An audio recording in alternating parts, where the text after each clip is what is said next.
Back in February, I posted this type of video where I talked more freely about a certain topic in the war that I felt merited its own video, and that was the fall of Avdiivka, as it turned out to become.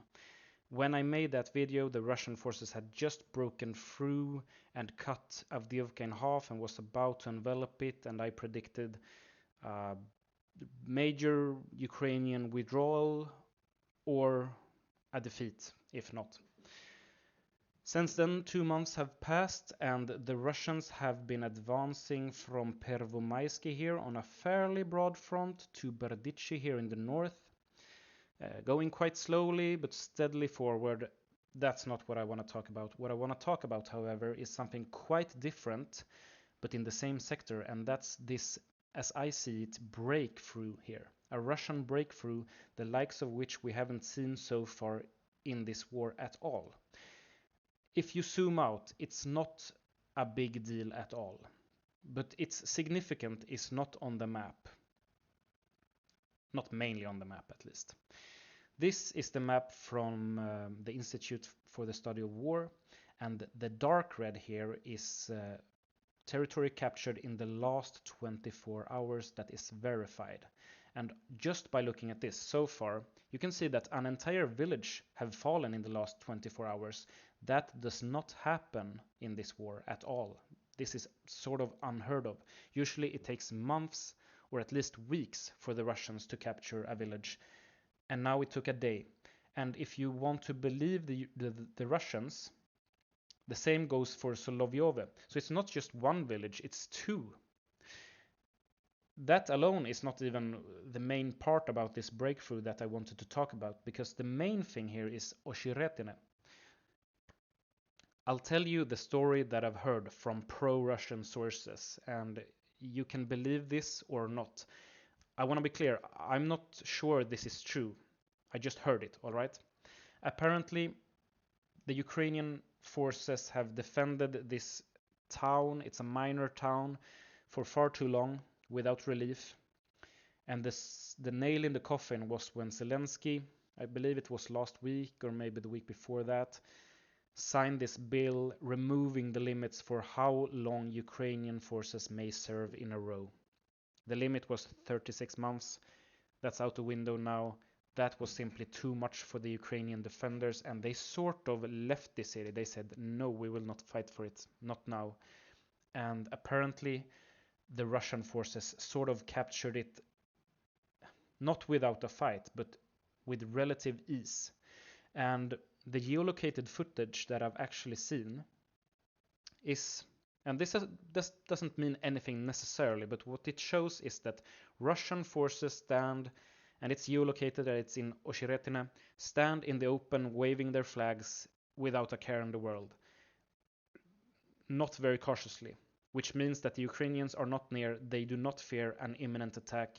They are not, well, obviously they're prepared, but not in that very moment at least, if you get my meaning. That's the story at least. Is it true or not? I don't know. It's from pro-Russian sources, I want to be clear. I'll show you Deep State's time lapse of the events. I'll back to about the 10th here, 10th of May. No, 10th of April. As you can see, you've already seen it in reverse, but now let's move forward here. You see the Russians are making slow advances until the 15th, where they simply push through right to Oshiretine, and the Ukrainians hold them for a while on the edge of the town, and then they simply move in and take the central parts, and now they advance along this road and have also entered Solovyove and Novobakhmutivka, apparently. Well, this is verified. What you want to keep your eyes out for in the future is this area, Sokol and Novoalexandrivka. And I'll tell you why in a minute. I'm getting ahead of myself. Let's first look at War Mapper's map that he recently published on X, Twitter. The orange line here is the Ukrainian defensive line after the fall of Avdiivka, which they've been holding quite successfully for 2 months now. but we've started to see Russian breakthroughs. They've pretty much captured all of Berdichi and Semenievka. Between Umanske and Netailove, they've held between these brooks quite successfully. But apparently Russians have also entered Netailove according to pro-Russian sources. That's all well and good, except for that this Russian breakthrough here is north of that defensive line. It's bypassed, which means that the Ukrainian forces are going to have to fall back to this, as he names it, probable fallback line. Or else risk Russian tanks moving down these major big ass fields, because it's a large area of several kilometers we're talking about here, to strike the Ukrainian defenders in the rear in Berdichi, Semenievka, Umanske. That's just not feasible for the Ukrainians. So they are going to at least start to retreat from this northern half of the orange defensive line back to this much better and easier to defend line here, this second fallback line, as I would call it. Why is it easier to defend? First of all, it's bigger brooks. I wouldn't call them rivers, because you can sort of walk across them in lots of places. They're very minor rivers. But these reservoirs are big. And also, and this is the main part, the Ukrainians know they're going to have to defend here. They've known it since the fall of Avdiivka. They've had lots of time to prepare it. I would say it's pretty damn strong. And also, the strongest parts is probably here. You can actually see that they made a fortress here. I call it the Sokol Fortress, because this village is called Sokol. I also want you to note Novoalexandrivka. I'll tell you why by going back to the Institute for the Study of War. For reference, this is the first fallback line that is by now, for all intents and purposes, at least the northern part, bypassed and broken. And this is the second fallback line, the main fallback line, that is going to be a lot harder to break, I think. And the area that I implore you to keep your own eye at here is, like I said, the Sokol Fortress. It's along this brook. It's easy to see where it is, because it's already semi-encircled on the side facing the Russians. This is well defended, I believe. Not just that, but also Novoalexandrivka. It's the southernmost point of this next defensive line, natural defensive line, along this brook here and these medium-sized reservoirs. The Russians aren't anywhere close to it, except for here between Novoalexandrivka and Sokol. So what would you do if you were the Ukrainians and had months to prepare? You'd obviously make a bloody wall of defenses here. This is probably some of the most defended areas behind the current front lines on the Ukrainian side as of now. The only exception on the Russian side may be the Surovikin line down here in Zaporizhia, but whatever. Keep an eye out for Sokol and Novoalexandrivka, and I would definitely say that if you see Russian advances past the Novoalexandrivka Sokol line, you may start to worry for the Ukrainians.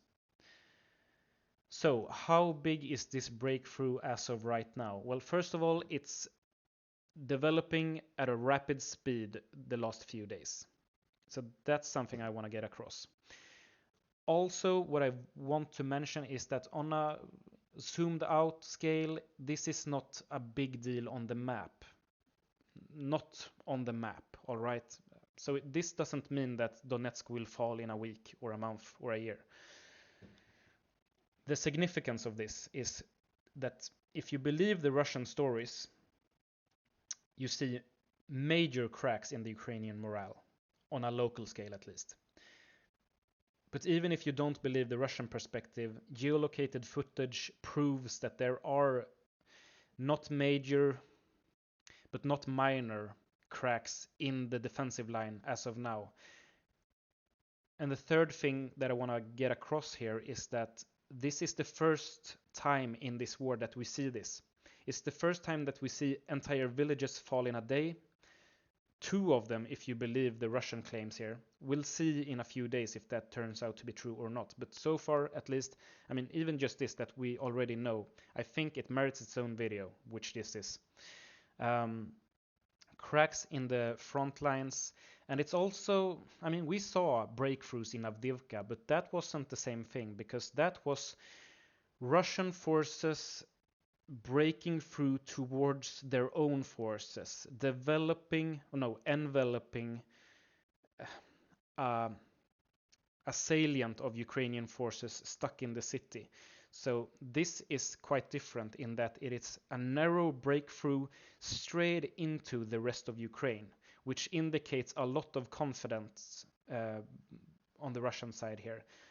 I don't know if I said it, but obviously, if they weren't confident, if they weren't secure, the Ukrainians could counterattack and cut them off. But obviously, the Russian intel is that Ukraine is in no position to counterattack from these areas here. The Russians have the advantage, and that was what I wanted to talk about. I'll mention 2 things about the war briefly. The Battle of Chasiv Yar is not developing as of now. Russians are throwing soldiers at it from 3 different directions, you could call it. Ivanivske, Bodanivka, and I guess, I mean, this road. Maybe you could call it Bakhmut. Not really, but you get my meaning. North, center, and south. Not much progress so far. Another thing, Ukrainians are back in Krynki. Here. I don't know what to make of it just yet. What I can tell you is that the winter is over. The greenery has started to come back, I believe. It's easier to hide along these forested, greener, warmer lands. And I guess it's a symbolic thing for the Ukrainians to maintain some presence on the eastern side of the Dnieper. Don't focus too much on this. It's just a very minor thing in a very minor village on a fairly quiet part of the front line, but I wanted to mention it at least.